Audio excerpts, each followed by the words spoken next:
Rahul is a simple and honest person. He never thought of going to a police station.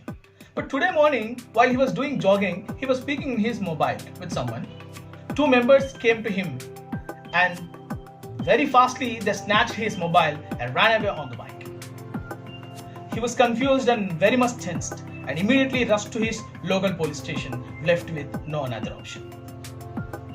When he reached the police station, he started explaining everything to the local police what happened. But the concerned officer, he gave him a white paper and asked him to lodge a complaint. Then we'll look into the case. So Rahul took the white paper and he wants to keep his complaint on the paper, but he never understands where to start and where to end. So finally somehow he completed that writing. He gave that complaint to the police. Police took the complaint and the officer who scrutinized it, he started saying what are the essential points he missed in it. Then after knowing everything, Rahul took another white paper and he started writing the complaint again. And this time he completed successfully. But to write this complaint, to complete this whole process, he wasted 1 to 2 hours. As Rahul, we also never thought of going to a police station. But some situations force us to knock the doors of police station. So we should have a minimum knowledge of police complaint, where to start and where to end, and what are the essential points must be covered in police complaint for the quick and effective investigation. That's what our today's point blank. The police complaint has no format at all. There is no particular restrictions. You should write the police complaint in this way only. But the important thing is the information what you are mentioning in that police complaint is very much important. And that helps the police department to go for a quick and effective investigation. And the first essential information to know in this police complaint, at the starting of your complaint, you must mention the date and also the time of your complaint. And that too, at right side top corner, you should mention the date, on which date you are lodging the complaint. And if you can, please write the time also. Why this date and time? Because after lodging this complaint, further, if you want to make that complaint to be registered as FIR, this time and this date will help you to track your complaint, because daily so many complaints will come to the police station. So at that moment you should have a proper a date and time to track your complaint and to get your complaint registered, the FIR. The second important point to know in the police complaint is to whom you are writing the complaint. So most of the people in us, when you go to police station, in your local police station, while you're writing that, you mention it as to sub-inspector or the circle inspector. That is wrong, because in some of the police station, the sub-inspector be as station house officer. And in some other police stations, the circle inspectors be in the charge of station house officer. So this is very important. Who is a station house officer? We don't want it. Just you need to mention to SHO, that is station house officer. Whether it is a circle inspector or the sub inspector, it doesn't matter. It directly goes to the concerned person.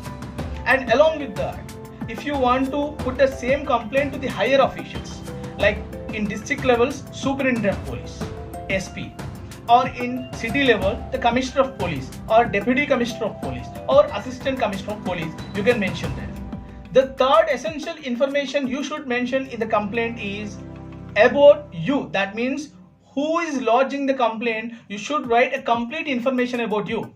That is, I, and your name should be there. I, some ex-candidate, and your son of must be mentioned there. After that, you should mention the age, and then after the age, you should mention your occupation. What is the work you're doing? And then the next one, you should mention the present resident address. And along with this all information, nowadays it became very important to mention your phone number also in the complaint, because this your resident address and even these phone numbers only for the use of communicating with you, will make calls to you, and if they want any further information from you or to say that the status of your complaint, So it becomes very important mentioning your complete details of your residence address and along with your phone number. The fourth important thing to know here is the body of your complaint. In this body of the complaint, we should cover 5 W's and 1 H. What are these 5 W's?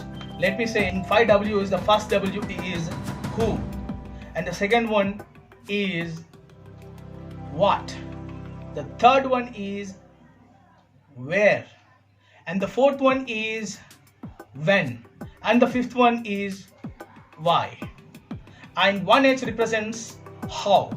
So these all are the such words where you can't give a single word answer that yes or no. Here you need to describe the incident. So these things plays very important role in your complaint. So whenever you lodge a complaint, you should take care these 6 things are taking place in the body of the complaint. So almost every information will be covered. Now let us know about these 5 W's, and in that who. So this who says that you should describe about the particular person on whom you are giving complaint. So in this who, you should cover that the person name and his father name if you know, or his age also. In case if you are not sure about his age, you should mention approximate age of him, and his occupation if you know that what the person does, and also his complete residential address and if you know.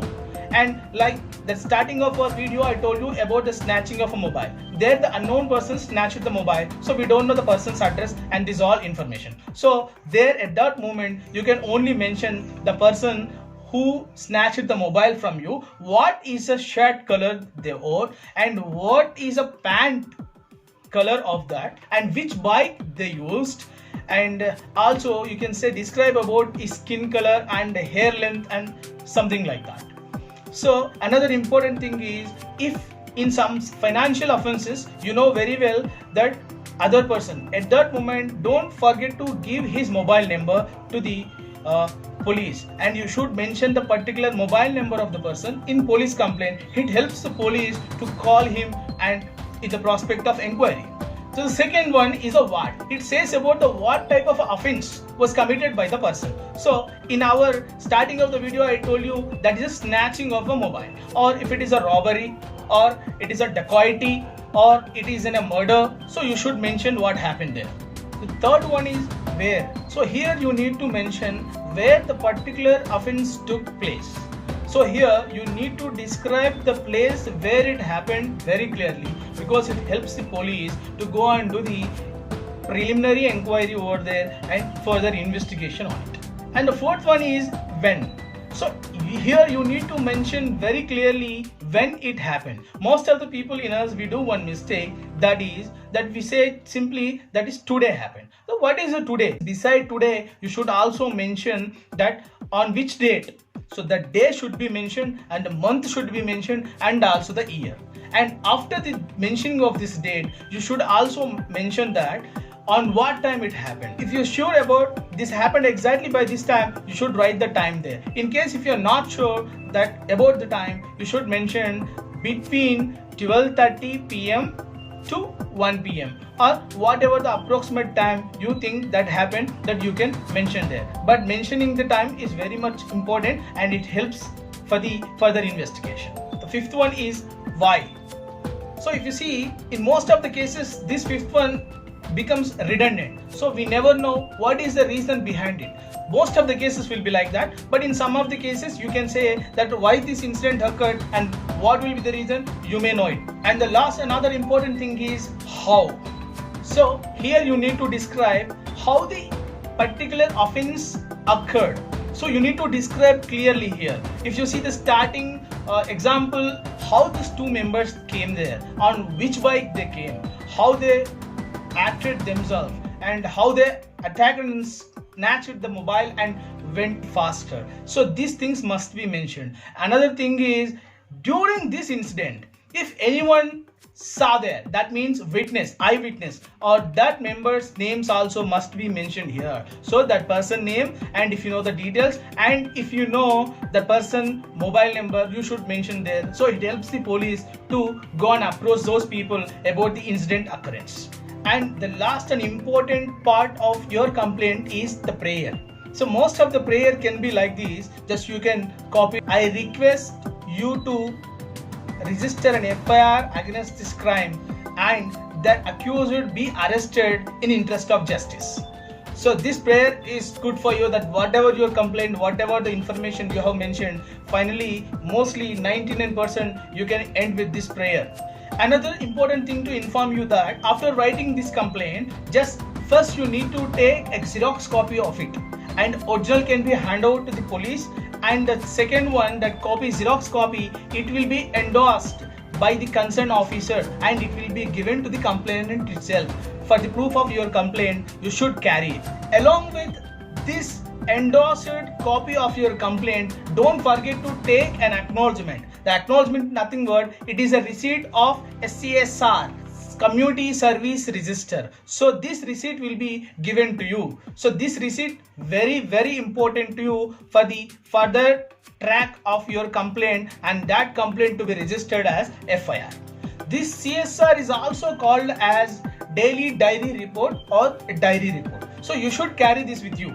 In case if your complaint is denied to receive by the police, or after receiving your written complaint but they are not issuing the CSR receipt, then what to do?